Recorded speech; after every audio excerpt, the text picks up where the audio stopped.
Alright guys, welcome back to VALORANT News with many big VALORANT tournaments coming up at the start of December, especially with Sentinels getting involved in the tournament in Korea. TenZ has been giving a go other agents in the way the meta presently sits. Chamber was meta for a very long time, but as of yet has not had too much use in the last several months. TenZ reckons that TenZ could well still be rather overpowered in the right set of circumstances, and TenZ might even use the Chamber going forwards if this is anything to be believed. How's that going to work with Zekken? Could TenZ be the perfect Chamber player given the way that Sentinels roles are currently set up? Very much interested in your thoughts in the comments below. Hit the like button if you enjoy. Subscribe if you're new as always. I would greatly appreciate it. Firstly, I just wanted to mention what's going on right now in Sao Paulo, of course. I believe it is tomorrow that the GameChangers World Championship officially kicks off. Lots of images and great tweets from this one. There was also a note to say that from the Edward Gaming female team, the GameChangers team, of course, that's there, arguably their best player, Lizzie, is not there. There was some rumours that she's had, I don't know, some recent surgery complications or something, and that's meant that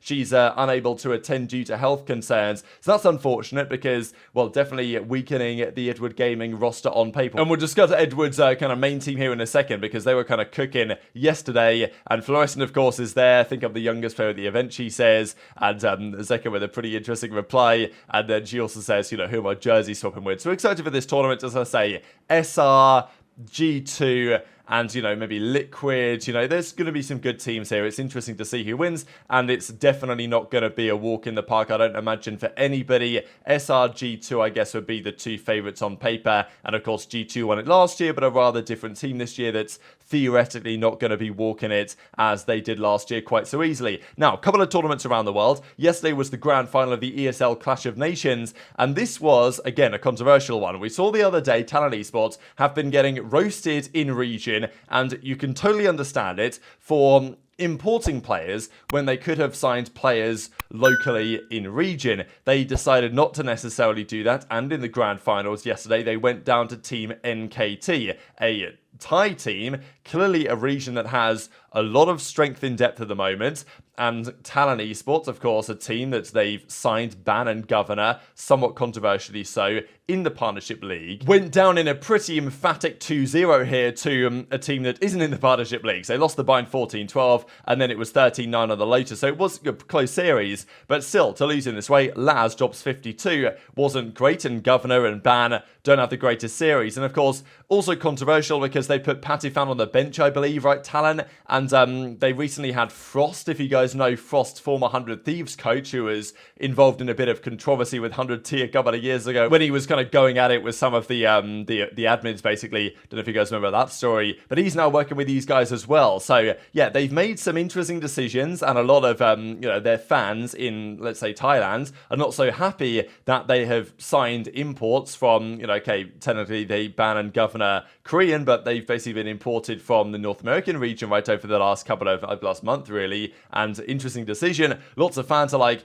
why do that when you can just sign local Thai players that are arguably better? And maybe we saw evidence of that here. So definitely Talon not making too many friends at the moment, but we'll see if it works for them over time. Obviously, just early days. The other big matchup of yesterday that we did see was Edward Gaming. And this is funny, right? How often this story repeats. They've won all of the China Evolution series so far. And the way they win them is quite typical. They will usually lose to someone at some point, such as Rare Atom, and then they will fight their way back and just dominate the finals. It wasn't, you know, a complete bloodbath, but it kind of was. I mean, Bind, just got overview again. Bind was 13-11, so this was the close map, really, and then Lotus went 13-9, and then Split was 13-9 as well. So, to be honest, it looked like Edward dominated this series. They kind of did. It was a relatively comfortable 3-0, but Rare Atom are legit, they're decent, and it wasn't a walk in the park, right? I mean, Kang had some crazy moments here. I'll just share exactly this in the background, I guess, where Kang gets back-to-back aces here. So just make sure it's kind of on the screen in the right way. Gets back-to-back aces. You don't see this every day. Also, it must be said that Lotus as a map has seen lots of play out here in the Chinese region. And yeah, Breeze, I think, is one of the, you know, least seen maps at all right now. Of course, they made recently the changes to Breeze, intending to make it more playable. We haven't really seen much evidence of that in reality, have we? So yeah, Kang gets the first ace, and then he follows it up shortly afterwards with the second ace. And look at him go, right? I mean, he's talking trash across the main stage. You gotta love it. Good energy here. And like, these guys know, and he knows he's the best player in this region. But at the same time, they're definitely inspiring some development from other teams. Like, on paper, yes, they're dominating the region right now, as they are, and they should be continued to be lauded as such. But still, I think there's a little bit more to it than that. And yeah, as KanKing eventually gets the ace post-death here to get the second ace in a row, and then, well, waves across the stage, and again, it kind of puts the 5 fingers up to say, look, that's another ace back-to-back. And of course, they went on to close out the series. So, yeah, just to say that in the Chinese region, at least, in the VCT China, as we saw, according to Phobia, put this together, Lotus by far is the most picked map right now, which is pretty interesting stuff. Haven is then second most picked, with it getting banned quite a lot as well, but most of its bans are the second ban rather than the first ban, and neither Lotus nor Haven were first banned at all. Split, Bind, Ascent, Sunset, that kind of goes down in the order of the amount of it that was played, and then Breeze, 50% of the time it was the first ban, and Sunset not too far behind either, and then Ascent that a lot of people think has got very much stale. So yeah, Lotus and Haven then split really considered to be the best maps in the pool right now, at least in the Chinese region, and I guess that makes a fair bit of sense. But yeah, so by the numbers, 13 in 2 match records, 37 in 8 map records here in all 3 acts of the China Evolution series. So definite dominance of EDG, but I don't think that necessarily tells the entire picture of the region. Now, just a quick update, because we saw yesterday what was going on, Sentinels versus EG, some scrims, and James F actually says that the 4th player for QOR was not Ocean, but it's actually T-Dog, Zeldris, Snarly, and Nerve,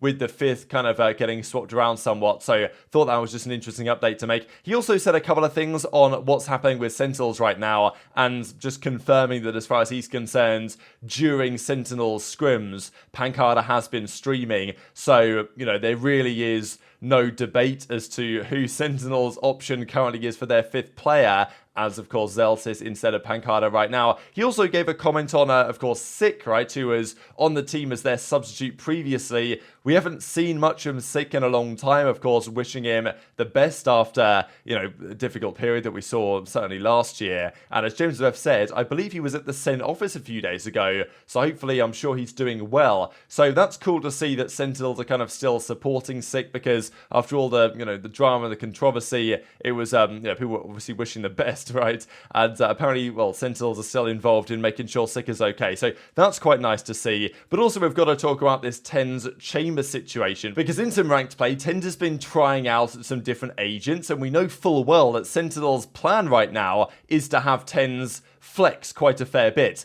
He's been taken off the jet almost all the time. He's been on the breach, he's been on other things, just using what is necessary and works for the team. Zekken will basically run the jet or the raise or whatever is necessary, and sure, if they want to go double duelist, they can. But there are options out there for TenZ to go for that could be run in addition to a raise or a jet, for example, and that could be such as a chamber. And I do quite like to push the narrative that chamber is viable, because, you know, I think that as much as the meta with chamber was kind of terrible and stale, because chamber was used all the time, it was kind of entertaining, because you'd have both teams with their chambers, and it'd be like, all right, who's going to carry harder this game? And it was kind of outrageous, but still, they've made some nerfs to chamber, but certain parts of his kit are still pretty strong, and in a reasonably well-constructed composition, I still think chamber can be legit, especially when you've got Zekken, let's say, on the raise, and then you've got a player like TenZ who can maybe operate and use the operator on the chamber. It makes a fair bit of sense. So Shiro, well, a clip here really of TenZ using especially the sidearm,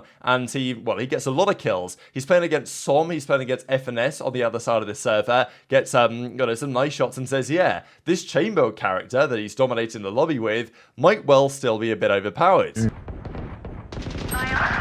Damn. 50 on Astra, 4 mid right now. We have not seen Kozo.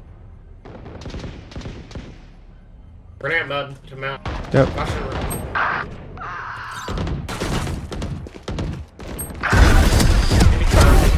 Spike down. That's 3. My ult is ready. No, I miss.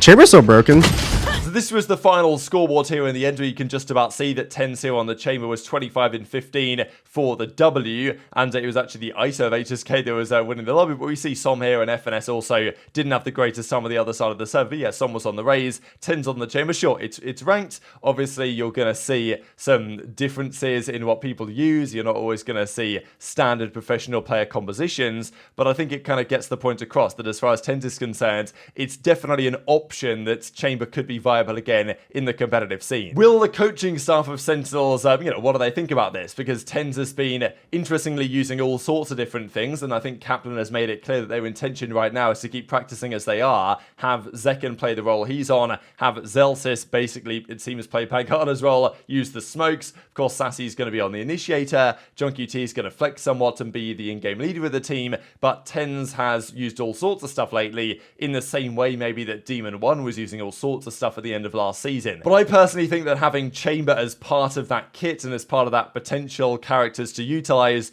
could be beneficial to this team going forward. So yeah, I don't think I would necessarily say that Chamber is OP, but because in terms of pick rate, he's not really, maybe 8%, 6%, 10%, something like that, depending on the region. So it's not exactly mega in professional play, but it's good enough that if your team can make it work and you've got good players with the op, as of course Sentinels definitely have with TenZ, it's, I think, still a viable option. So we'll see if they use any of that, because the tournaments we've seen and discussed earlier today, they're important to some degree, but at the same time, they're still off-season tournaments. Teams will still be trying out different things and different ideas. And yeah, I guess we'll see when Sentinels turn up to Korea for this tournament, whether they go, whether they use absolutely everything they want to use and they're playing how they would if it was the grand finals of the World Championship, or whether they are going to test some things out, because, seeing TenZ on the chamber here would be pretty interesting if they decided to go down that route. Just finally to mention, I don't really know